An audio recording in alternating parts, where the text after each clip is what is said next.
Hello. Come quite a way to get here. I've been coming to Dallas now for around 10 years. I'm in property development, sadly. I've got a classic riches to rags tale, and now that's an example of what we were talking about earlier, about pre-paving against yourself. Yeah. Things were going great. I was doing developments in Australia, back in Western Australia, in the mining, mostly in the mining industry. And now they can't really hear you or understand you. Can't and it's they? for two reasons. Why is You're a that? little too close, Okay. and you're talking a little too fast. Okay, I do that. I'm sorry. Yeah. Just slow it down for them. Okay. I'll take my glasses off. Things will get blurry, and it might help. I'm from Australia. I'm a developer. We've been doing a development here in Dallas. I've done a couple. One was very successful. I actually came to see you in 2012 at the Renaissance Hotel off the 75.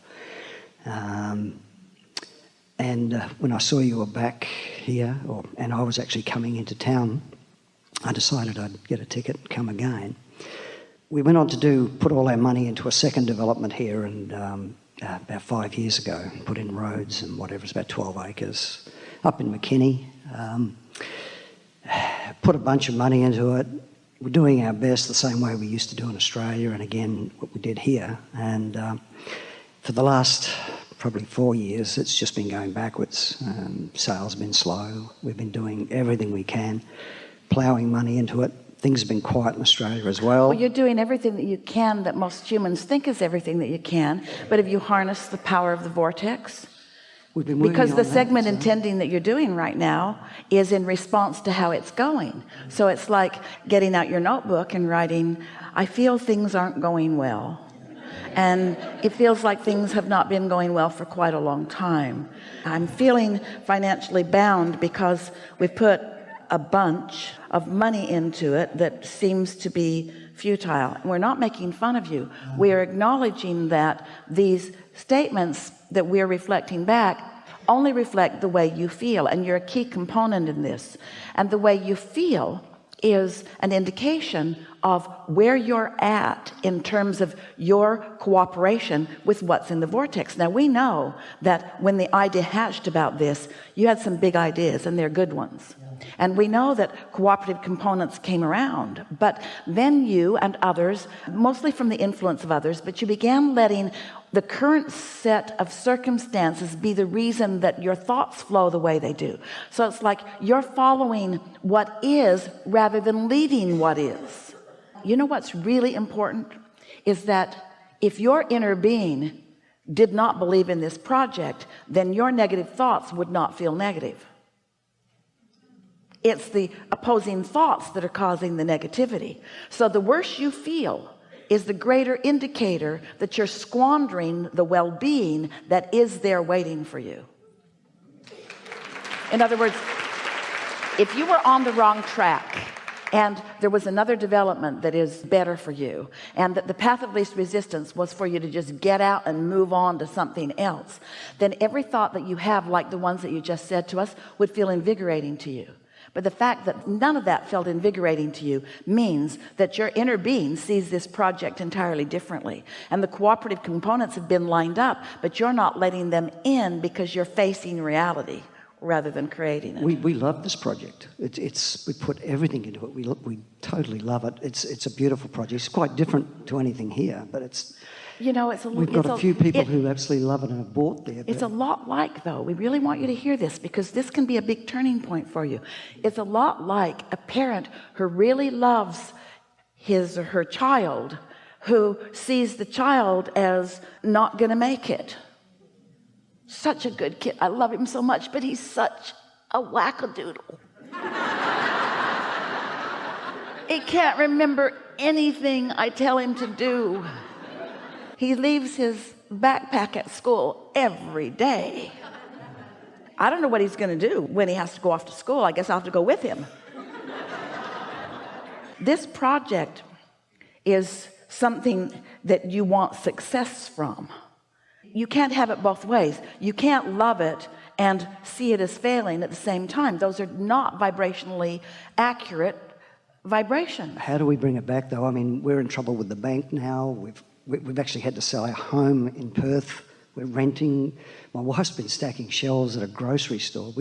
I've been doing odd jobs. We've basically run out of money. And we're trying to run a $30 million job with you nothing. have done the best job that we've ever heard of a segment intending against yourself. And we know you're not making this up. I'm meditating every day. I'm trying to do You're everything telling it like it is, but what we're getting at is once something starts to turn in that way and you follow the thoughts with it and you let those thoughts dominate the way you feel, so you no longer believe in this, instead you believe in this, because the evidence is there, and you'd have to be a nutcase to believe in something you can't even see. We're trying to get back there. Well, the way you get back there is by finding some distance between the reality of it. And don't listen to other people. Listen to your inner being. Listen to what you've got going on. How many stories have you heard?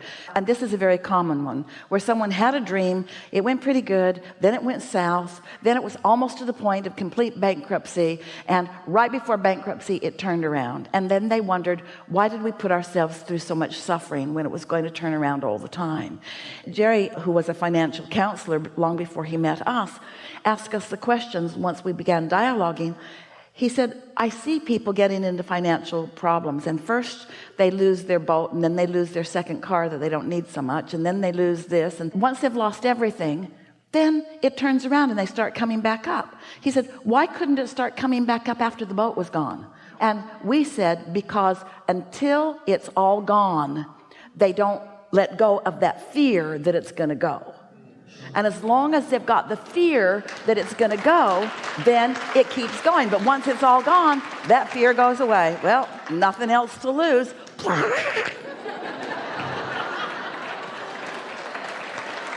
So you get to decide. You've got to find a way to feel about it the way you want to feel about it, not the way it looks like it's going. And that takes some focus. You know what it really takes? It takes getting off the subject, because you've practiced that subject so well, and it's understandable why you would, that subject is unchangeable right now. Yeah, that's not unchangeable, I don't. Oh, the outcome isn't unchangeable, but the way you feel about it right now, that's the way we began today. A belief is a belief that you continue to think, and you've got that belief pretty well entrenched, and you keep talking back and forth about it, and so you keep that belief active. A belief is just a thought that you keep active. But here's the thing. Imagine a pile of sticks, and each stick is a different subject. There's this Dallas project, and there's what else? There's children. I've got grown-up children. I've got grandchildren. What other subjects might be in your pile? There's coming to an Abraham seminar. What other sticks might be in your pile? Yeah, I meditate. I do yoga. My wife. One joy that's come out of this, even though we don't want a long story here. Okay. My wife and I are really strong. We're actually stronger than we ever were after going through this. We don't want to hear that either, because we know all of that, but that's irrelevant right now, because that's not what's active in your vibration. So what else is in my vibration? So what other sticks might be in the pile? There's grandkids. Grandkids, what else? Music. I'm a musician. So now we've got some sticks in the pile. So now each stick, on one of it is wanted, and on the other end of it is lack of what is wanted. And you have a different vibrational relationship with each of these sticks. And the stick called this project right now, every time you pick it up, even though you want to think about it in success, you don't. So don't pick that stick up for a while. Instead, pick up some stick that it's easy to feel in alignment about. And do you know what happens? When you pick up any stick, there could be 100 sticks, and most of them you don't feel that good about. But when you pick up the one or two that you do feel good about, by bringing it to mind, and you focus on it in the way that you naturally do, where your beliefs are, all the other sticks are affected by the resonance that you found with that one subject.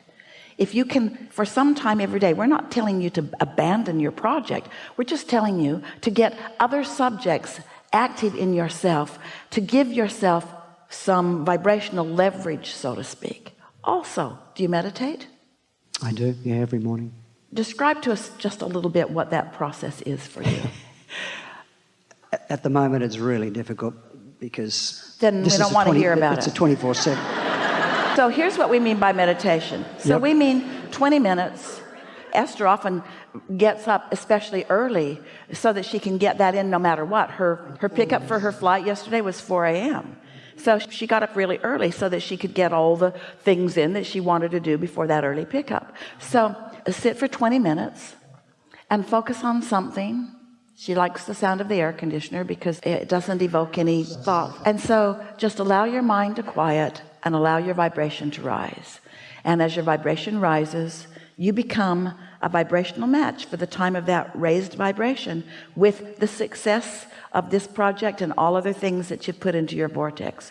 You become, for that period of time, a cooperative component to everything else there. And in that 20 minutes of meditation, you might only accomplish that alignment in the last 2 or 3 minutes of it. But even then, that brief amount of time in complete concert with your inner being who is experiencing the awesome power of non-resistant thought. As you feel the relief of that, you've done more work than you could do if you spent 24/7 on this project. We're not kidding you. We want you to utilize the leverage of this. It's big time leverage. It's leverage that is indescribable in terms of your physical physics. Humans don't even understand the leverage of this. You all had a good laugh over Esther's yeehaw. But that was not a coincidence, and it was not an accident. It was source energy in on something fun and cooperative components playing along with it. Do you see what we're getting at? Esther was the first cooperative component, and the man on the airplane was the second one, just for the thrill of giving Esther a little rush in the moment, just for her remembering that we're all in this together and that there are cooperative components everywhere. You don't think that source energy is all over this project with you? You don't think that all of the thoughts that you've put into it are active and that there isn't a huge amount of non-physical consciousness working on that, aware of that, you see? But when you hold yourself in resistance to it, as you face reality that's changing every minute anyway, don't you want to reach for a different stick and give the universe a chance to show you what it's got going for you? Don't you want to just allow yourself, just for a little bit, just a little more every day, to be a little more cooperative component? And we're saying to you, you're more likely to be more of a cooperative component to this magnificent project when you're not thinking about it than when you are for a while. And that's what we meant earlier. Don't think about it and let the magic happen. Don't think about it and let the magic happen. And don't think about it and let the magic happen. And don't think about it and let the magic happen. And if you will meditate every day until those thoughts are wafting into your mind, you'll get a clear thought about something to do. And when you do, you'll know it. It will be so strong and clear. Follow that and then watch what happens. And before you know it, you'll have your hands back in the clay, and you won't need to avoid thinking about this project because you'll be on fire again with it like you were in the beginning. You'll be on fire with it, and then you'll be more specific and more specific and more specific with the thoughts as you run faster and faster and faster and faster with it. This cannot fail. It is already a vibrational reality. It cannot fail. Now, you can hold yourself apart from it for as long as you decide to. You can decide to play the game the way most humans play the game. Let's face the facts. Or you can play the game the way non-physical plays the game. Let's create a world. Let's create worlds. Let's flow energy. You can be or do or have whatever you're wanting. Your inner being knows that, you see. Whew, it's going to be so much fun. Now, is your wife in the room with you? No, I come along. Buy these recordings. Yeah.